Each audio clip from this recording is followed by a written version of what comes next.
بسم اللہ الرحمن الرحیم۔ السلام علیکم ورحمۃ اللہ وبرکاتہ۔ میرے عزیز و اقارب، اپنے پرائے، آپ سب کی جو محبتیں اور جو پیار مل رہا ہے، میں اس کا دل کی گہرائیوں سے شکر گزار ہوں، اور شاید یہی وجہ ہے کہ کوشش ہماری اب یہ رہنے لگی ہے کہ دین کے اعتبار سے، دنیا کے اعتبار سے وہ کون کون سی چھوٹی چھوٹی چیزیں ہیں جن سے ہم غافل ہیں اور وہ بڑی پکڑ کے لیے بن سکتی ہیں باتیں۔ ایک بڑا عجیب سا واقعہ نظر کے سامنے سے گزرا، چونکہ بیچ میں روک کے بات کو آپ کو بتا دوں کہ ہماری جو غلطیاں ہیں، جو کمیاں ہیں، جو خامیاں ہیں، شاید اس کی وجہ یہ ہے کہ وہ جو کتاب ہدایت، جو دستور زندگی سکھانے کے لیے قرآن پاک ہم کو اللہ پاک نے دیا، ہم اس سے دور رہے،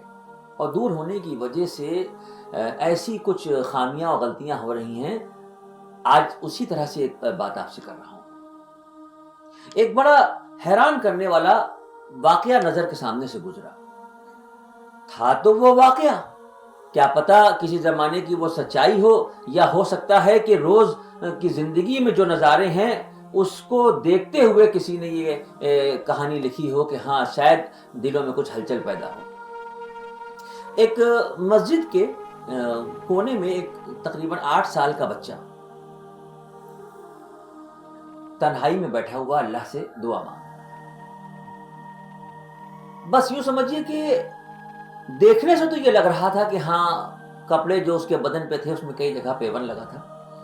لیکن صاف تھے، اور ماشاءاللہ شکل صورت کا بڑا پیارا بچہ تھا۔ گلابی گال اس کے آنسوؤں سے تر ہو چکے تھے۔ مسجد میں تمام لوگوں کی پرواہ کیے بغیر وہ معصوم یہ سمجھ رہا تھا کہ اس وقت میرا تعلق اللہ سے ہے، اور ہاتھ اٹھا کے رو رو کے اللہ سے کچھ باتیں کر رہا تھا۔ ایک صاحب کوئی ہوں گے رحم دل، ہوں گے کوئی ایسے اللہ والے جن کے دل میں اللہ نے ایک ایسی شمع جلائی ہو کہ ایسا نظارہ دیکھنے کے بعد رک گئے، حالانکہ مسجد میں کافی لوگ تھے۔ آگے اور بھی بات بتاؤں گا آپ کو۔ وہ اجنبی جو تھے وہ وہاں پر کھڑے ہو گئے۔ وہ بچہ جب پوری طریقے سے دعا مانگ چکا، رو چکا، گال تر تھے، آنسو گالوں سے ہوتے ہوئے کپڑوں تک آ گئے تھے، جب وہ دعا مانگ چکا تو اس اجنبی نے اس بچے کی انگلی پکڑی اور دوسری طرف باہر کی طرف لے کے آیا اور پوچھا کہ تم تو بہت چھوٹے ہو، کیا باتیں کر رہے تھے اللہ سے؟ اس معصوم بچے نے کہا کہ میرے باپ کا انتقال ہو چکا ہے، ان کے لیے اللہ سے جنت مانگ رہا تھا۔ ماں ہماری والد کو یاد کر کے اور گھر کے حالات کی وجہ سے بہت روتی ہے، ان کے لیے اللہ سے صبر مانگ رہا تھا۔ میری ایک چھوٹی بہن ہے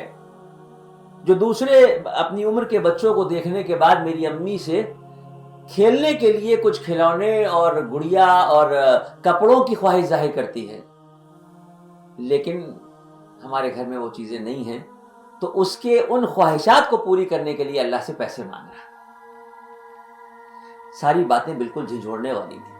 اس بچے کے تاثرات اور اس معصوم کو یہ یقین کہ ہم اللہ کی بارگاہ میں ہاتھ اٹھا کے مانگ رہے ہیں تو یہاں سے ہاتھ خالی واپس نہیں آئیں گے۔ وہ اجنبی نے پوچھا کہ بیٹا کیا تم اسکول جاتے ہو؟ تو اس نے کہا ہم اسکول جاتے ہیں۔ وہ اجنبی نے پوچھا بیٹا کس کلاس میں پڑھتے ہو؟ تو اس نے کہا کہ ہم اسکول پڑھنے کے لیے نہیں جاتے، ہماری امی صبح چنے بنا دیتی ہیں، ایک سینی میں وہ چنے رکھ کے ہم لے کے جاتے ہیں، اور اسکول کے گیٹ کے باہر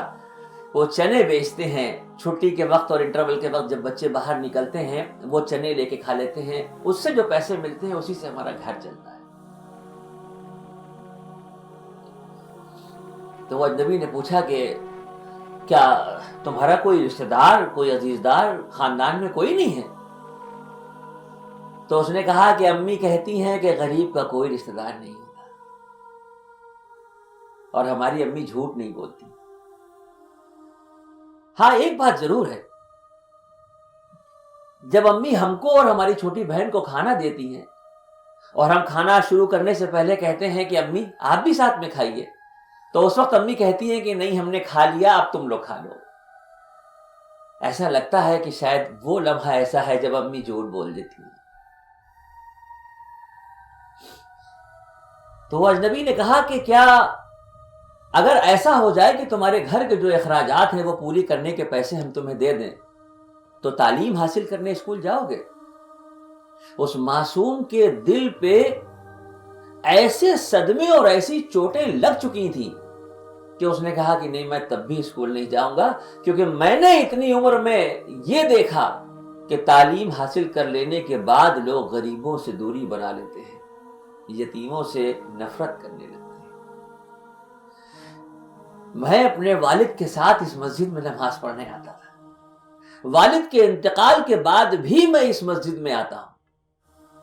لیکن آج تک کسی نے میرے سر پہ ہاتھ رکھ کے مجھ سے یہ نہیں کہا کہ بیٹا یہ کچھ پیسے رکھ لو، یا بیٹا تمہارے گھر کے حالات کیسے ہیں۔ وہ لوگ جو میرے ابو کو سلام کرتے تھے، میرے ابو سے ملاقات کرتے تھے، میں دیکھتا تھا، لیکن ابو کے نہ ہونے کے بعد سے کسی نے نہیں پہچانا، کسی نے نہیں حال پوچھا۔ ایسا لگتا ہے کہ جب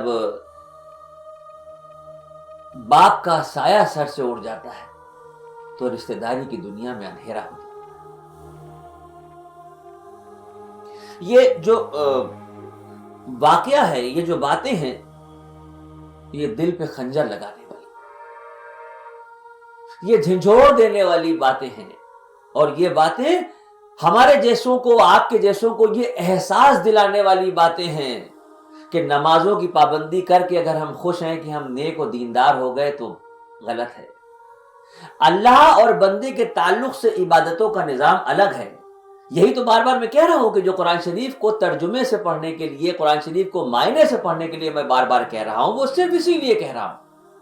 کہ ہم یہ تو سمجھ لیتے ہیں کہ ہاں بڑے نیک ہو گئے ہیں، نمازیں پابندی سے پڑھ رہے ہیں اور دن میں روزانہ ایک پارہ قرآن بھی پڑھ لیتے ہیں، پتہ ہی نہیں قرآن کیا کہہ رہا ہے۔ قرآن کیا کہہ رہا ہے بتاؤں؟ میں کیا بتاؤں گا، آپ کے گھر میں قرآن موجود ہے، ذرا کھول کے دیکھیے صفحہ۔ اعوذ باللہ من الشیطان الرجیم، بسم اللہ الرحمن الرحیم۔ ارأیت الذی یکذب بالدین فذلک الذی یدعو الیتیم ولا یحض علی طعام المسکین فویل للمصلین الذین هم عن صلاتهم ساہون الذین هم یراؤون ویمنعون الماعون۔ کیا کہا جا رہا ہے پتہ ہے آپ کو؟ وہ جو یتیموں کو دھکے دیتے ہیں، وہ جو مسکینوں کو کھانا نہیں کھلاتے، وہ جو اپنی نمازوں سے غافل ہیں، وہ میں کیا بتاؤں آپ کو ترجمہ، آپ خود اس میں پڑھ کے دیکھیے گا کہ یہ بالکل اس بات کی وضاحت کی جا رہی ہے کہ سب سے پہلے تمہیں انسان ہونے کی حیثیت سے یہ ضرور دیکھنا پڑے گا کہ تمہارے آس پاس کوئی یتیم، کوئی مجبور، کوئی بے بس، کوئی مسکین، کوئی بے سہارا، کوئی ایسا تو نہیں ہے جس کے لیے تمہارے اوپر ذمہ داری بنا دی گئی ہے کہ یہ تمہارے نظر کے سامنے ہے، تمہارا پڑوسی ہے، یا تمہارا دور کا رشتہ دار ہے، یا تمہارا قریب کا رشتہ دار ہے، اور ہم غافل ہیں۔ ہم تو سمجھ رہے ہیں کہ نہیں، فجر میں اٹھ کے ہم رات کے اندھیرے میں گھر سے نکل کے مسجد جاتے ہیں، اللہ کو راضی کر لیا، پانچوں وقت کی نمازیں پابندی سے پڑھتے ہیں، مسجد میں جا کے امام کے پیچھے پڑھتے ہیں تو اللہ کو راضی کر لیا۔ اللہ کو راضی کر لیا یہ تو آپ نے صحیح کر لیا، لیکن اللہ پاک خود یہ کہہ رہے ہیں کہ ہمارے تعلق سے جو معاملہ ہے اس میں اگر تم سے کوئی نادانی، کوئی غلطی، کوئی غفلت، کوئی کوتاہی ہے اور تم گڑ گڑا کے ہم سے مانگو کہ تم معاف کر دیں گے، لیکن یہ جو تمہارے اوپر ذمہ داری ہیں، یتیم کے سر پہ ہاتھ، آپ حیرت پہ پڑ جائیں گے۔ مطلب اللہ رب العزت نے کیسے کیسے خزانوں سے ہمیں نوازا ہے اور ہم غافل ہیں، ہمیں وہ خزانے دکھ نہیں رہے ہیں۔ صاف طور پہ اس بات کی ہمارے نبی نے وضاحت کر دی کہ اگر کوئی یتیم بچہ ہے اور تم نے شفقت بھرے لہجے سے اس یتیم کے سر پہ یوں ہاتھ پھیر دیا، صرف یتیم بچے کے سر پہ شفقت کے نگاہوں سے یوں ہاتھ جو آدمی پھیر دیتا ہے، ہتھیلی کے نیچے سے سر کے جتنے بال نکلے ہوتے ہیں اللہ اس کے اتنے گناہ معاف کر دیتا ہے۔ ایسا فائدہ اور ایسی غفلت، ایسی دنیا کی رنگینیوں میں ہم کھوئے ہوئے ہیں کہ ہمیں اتنی بھی توفیق نہیں ہے کہ کسی یتیم کے سر پہ ہاتھ پھیر کے ہی اپنے گناہوں کو معاف کرا لیں۔ اور سوچئے جہاں پر یتیم کے سر پہ ہاتھ پھیرنے کا یہ اجر ہے، اگر اس یتیم بچے کی کفالت کر دی تو سوچئے پھر اللہ کے یہاں سے کیسے کیسے انعام و اکرام سے نوازا جائے گا۔ میں اس کوشش میں رہتا ہوں کہ غریبوں، یتیموں، لاوارثوں، مسکینوں، بیواؤں، مجبوروں، مظلوموں، بے بس، بے سہاراؤں کو کس طریقے سے ڈھونڈ لیا جائے اور کس طریقے سے ان تک مدد پہنچا دی جائے۔ یقین کیجئے وہ جو ایک جملہ بار بار آتا ہے نا کہ اللہ بغیر حساب کتاب کے ہمیں جنت الفردوس میں اعلیٰ مقام دے، تو یقین کیجئے یہ جو اللہ پاک نے ہمارے اوپر ذمہ داری دی ہے، اگر اس ذمہ داری کو ہم نبھا لیتے ہیں اور اس کے بعد اللہ رب العزت سے رو کے گڑ گڑا کے اپنے گناہوں کی توبہ کرتے ہیں تو ہماری بھی عاقبت سمجھ جائے گی، اور نہ جانے کس یتیم کو اپنے گھر سے چنے کی تھالی کے بجائے اسکول کا بیگ لے کے اسکول جانے کا موقع مل جائے گا۔ کوئی بات بری لگی ہو تو معاف کر دیجیے گا، اور اگر کوئی بات اچھی لگی ہو تو پھر اپنے آس پاس ڈھونڈیے گا، کوئی اس طریقے کا اگر مل جائے اس کی مدد کیجیے گا، اس کے بعد دیکھیے گا کیسے قسمت کا دروازہ کھلتا ہے، کیسے اللہ رب العزت کی طرف سے نعمتوں رحمتوں کی بارش ہوتی ہے۔ بہت شکریہ آپ کی محبتوں کا۔ السلام علیکم ورحمۃ اللہ وبرکاتہ۔